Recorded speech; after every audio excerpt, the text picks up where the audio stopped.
اعوذ باللہ من الشیطان الرجیم، بسم اللہ الرحمن الرحیم، السلام علیکم ورحمۃ اللہ وبرکاتہ۔ آج میں آپ کے سامنے جس کتاب کا تعارف کرواؤں گا وہ کوئی نئی کتاب نہیں، یعنی اس سے پہلے ہی میں نے اس کا تعارف کروایا، اور وہ ہے مفتی اعظم پاکستان مفتی منیب الرحمن صاحب کی کتاب تفہیم المسائل۔ اب اس کی دوبارہ تعارف کروانے کی کیا وجہ بنی، وہ یہ ہے کہ جب میں نے اس کا تعارف کروایا تھا اس ٹائم تک اس کی 11 جلدیں آ چکی تھیں، اور الحمدللہ مطالعہ کرنے والے حضرات کے لیے یہ بہت خوشخبری کی بات ہے کہ اب اس کی 12ویں جلد بھی آ چکی ہے۔ اور 12ویں جلد کے حوالے سے مفتی منیب الرحمن صاحب خود جو ہے وہ اس کے مقدمے میں فرما رہے ہیں کہ اس میں بعض اہم مسائل بھی ہیں، اور ان بعض اہم مسائل کو مفتی منیب الرحمن صاحب نے نیچے لکھا نہیں ہے، لیکن جو میں نے اس فہرست کا مطالعہ کیا تو اس سے جو میں نکال سکا، یعنی جو میں سمجھ سکا، تو وہ میں آپ کے سامنے بیان کر دیتا ہوں۔ اور لاک ڈاؤن کے حوالے سے اور جو آج کل مسائل چل رہے ہیں اس کے اندر یہ بہت ہی زیادہ ضروری ہے، میں سمجھتا ہوں کہ اس والی جلد کا تو بہت ہی زیادہ ضروری ہے کہ مطالعہ کر لیا جائے۔ جیسے کہ آپ کو میں چند مسائل جو ہے اس کی فہرست سے بتا دیتا ہوں، اور ایک دو پڑھ کے بھی سنا دوں گا۔ جیسے کہ ابھی ذوالنورین کے حوالے سے ہوتا ہے، حضرت عثمان غنی رضی اللہ تعالی عنہ کے حوالے سے یہ سوال ہوتا ہے کہ ان کو ذوالنورین کیوں کہتے ہیں، تو اس کے حوالے سے انہوں نے بیان کر دیا کہ کیوں کہتے ہیں۔ اسی طریقے سے ایک یہ اعتراض ہوتا ہے کہ عشرہ مبشرہ میں سے بھی جو ہے کچھ صحابہ نے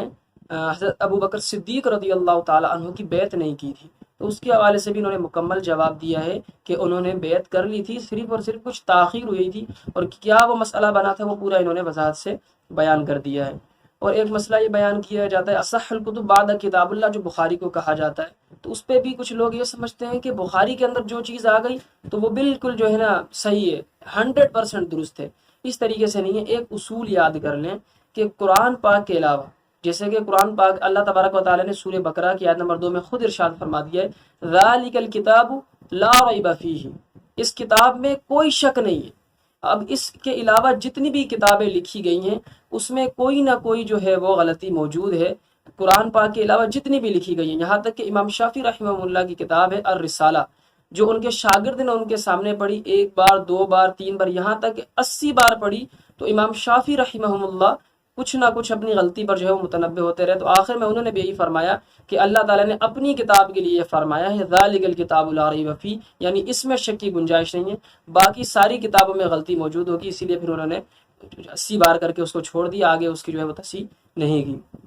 اسی طریقے سے یہ مسئلہ بھی وضاحت سے بیان کیا ہے۔ اور لاک ڈاؤن کے حوالے سے جیسا کہ ابھی پھر سننے میں آ رہا ہے کہ کراچی میں لاک ڈاؤن لگے گا 15 دن کا، تو اس کے حوالے سے میں یہ کہوں گا، اور بالعموم ایسے ہی جو مطالعہ کرنے والے ان کو کہوں گا کہ لازمی اس جلد کا تو لازمی ہی مطالعہ کریں۔ اب دیکھیں لاک ڈاؤن کے حوالے سے سینیٹائزر کا استعمال ہوتا ہے کہ بھائی وہ استعمال کر کے نماز پڑھ سکتے ہیں یا نہیں پڑھ سکتے، وہ مفتی منیب الرحمن صاحب نے اس میں بیان کیا ہے۔ ماسک پہن کر نماز پڑھ سکتے ہیں یا نہیں۔ پھر ایک اعتراض ہوتا ہے کہ بھائی پچھلے جو متقدمین فقہا گزرے ہیں، یعنی جو پچھلے ہمارے علماء گزرے، انہوں نے تو یہ لکھا تھا کہ بھائی اگر آپ نے منہ پر کپڑا باندھا ہوا ہے تو نماز مکروہ تحریمی ہوگی، تو پھر ابھی آپ لوگ کہہ رہے ہیں کہ ماسک پہن کر نماز ہو جائے گی، تو اس کا مکمل تفصیل سے یعنی جواب جو ہے وہ مفتی منیب الرحمن صاحب نے اس میں دیا ہے۔ اسی طریقے سے باجماعت نماز کا آن لائن جو ہے وہ پڑھنا، کیونکہ غامدی ایک جو نیا فرقہ جو ہے وجود میں آیا ہے، بہت بڑا فتنہ ہے، اس نے یہ کہا کہ آن لائن بھی جو ہے وہ جماعت ہو سکتی ہے، تو اس کے حوالے سے بھی آپ اس میں پڑھ سکتے ہیں۔ اور صف بندی میں فاصلہ رکھنا، جیسا کہ لاک ڈاؤن چل رہا ہے اس کے اندر یہی ہے کہ جس جگہ نماز پڑھنے کی اجازت بھی دی گئی ہے تو وہاں جو ہے وہ تقریباً 2 فٹ 1.5 فٹ کا فاصلہ رکھا گیا ہے، تو اس کا بھی اس میں مکمل جواب دیا گیا ہے۔ اسی طریقے سے کیا شوہر بیوی کی میت کو غسل دے سکتا ہے یا نہیں دے سکتا، ابتدا سے چلا آ رہا ہے، اس کے اندر جو ہے وہ تفصیل سے مفتی منیب الرحمن صاحب نے جواب دے دیا ہے۔ اور کورونا سے متاثر میت کے کفن دفن کے حوالے سے کیا معاملات ہیں، اس کے ساتھ کیا کیا جائے گا، وہ ساری چیزیں اس میں بیان ہیں۔ اور خاص حالات میں ایک قبر میں ایک سے زیادہ میتوں کو دفن کرنا، یہ جتنے بھی مطلب میں سمجھتا ہوں لاک ڈاؤن کے حوالے سے جو مسئلے گزرے ہیں ان دنوں میں، وہ سارے اس کے اندر جو ہے وہ موجود ہے۔ تو میں آپ لوگوں سے عرض کرتا ہوں کہ اس کتاب کا 12ویں جلد کا لازمی مطالعہ کر لیں، کیونکہ ایسے تو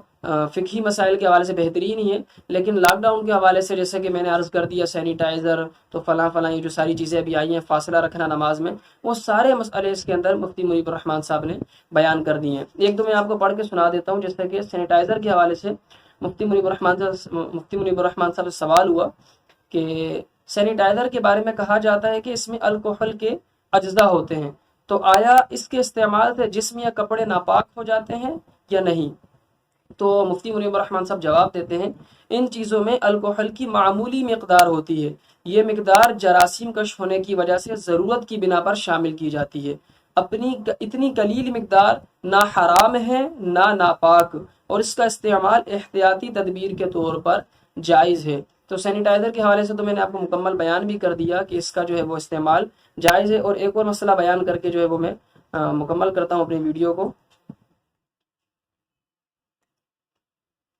وہ مسئلہ ہے ماسک کے حوالے سے کہ ماسک پہن کر جو کہتے ہیں کہ نماز ہوگی یا نہیں، اور اگر ہوگی تو پچھلے جو ہے علماء پر اعتراض کرتے ہیں کہ انہوں نے منع فرمایا تھا۔ اس کے حوالے سے مفتی منیب الرحمان صاحب سے سوال ہوا ہے کہ آج کل کرونا وائرس کی وجہ سے لوگ ماسک پہن کر نماز پڑھتے ہیں، اور ہمارے امام صاحب بھی ماسک پہن کر نماز پڑھاتے ہیں، اس طرح نماز پڑھنا اور پڑھانا درست ہے؟ جبکہ فقہاء کرام نے نماز میں منہ اور ناک کو ڈھانپنے کو مکروہ لکھا ہے۔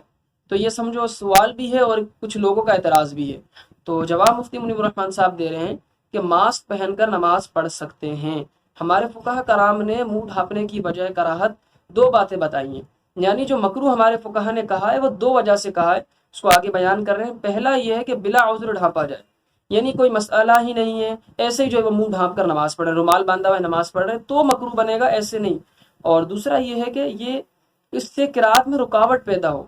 اب جب ہم ماسک پہنتے ہیں، آپ دیکھیں کہ آپ خود ہی عقل سے اپنے دیکھیں کہ نہ اس کے اندر جو ہے یہ صورت پائی جا رہی ہے کہ ہمیں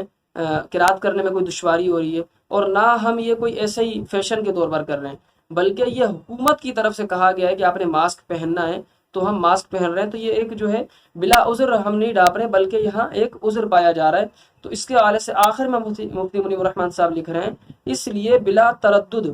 ماسک پہن کر نماز پڑھ سکتے ہیں۔ اور میں اللہ تبارک و تعالیٰ سے دعا کرتا ہوں کہ اللہ تبارک و تعالیٰ تفہیم المسائل کی مکمل 12 جلدیں پڑھنے کی ہمیں توفیق عطا فرمائے، اور بالخصوص 12ویں جلد کا جو ہے وہ لازمی میں عرض کروں گا مطالعہ کریں۔ اللہ تعالیٰ سے بھی دعا ہے کہ اس کا جو ہے وہ بالاستعمال مطالعہ کرنے کی ہمیں توفیق عطا فرمائے۔